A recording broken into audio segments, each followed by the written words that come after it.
All right, so these are my tips. No, every time I have my speaking engagement, my hosting job is either on wedding or events or on TV. Okay, first, ang ginagawa po natin, I always ask guidance from the Lord, no?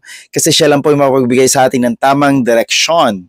Pangalawa, I always clear my mental status, no? So I don't worry the other worries that is not under my control, diba? And then pangatlo, I manage to go to massage and spa, no? Kasi para ma-relax yung body natin, no? Masarap pala yung massage and spa, signature or combination massage ng Sawadi Spa. Shout out, ha? And of course, pang-apat, I do facial treatment. Siyempre, tingnan natin, no?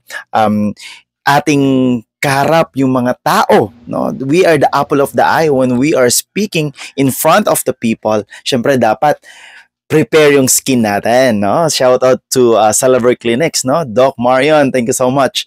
And of course, I invest to clothes like this, no? Nagbibili tayo ng suits kasi syempre para naman maging formal tayo or matino tayong tingnan in front of other people.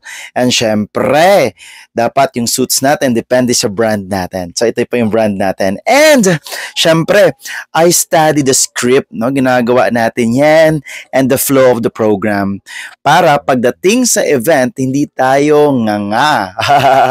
And lastly, focus, no? I focus on giving my best to all my clients. Maybe, yeah, that's my preparation. All right, so thank you so much for trusting Coach RM Lubaton. So follow for more. Thank you.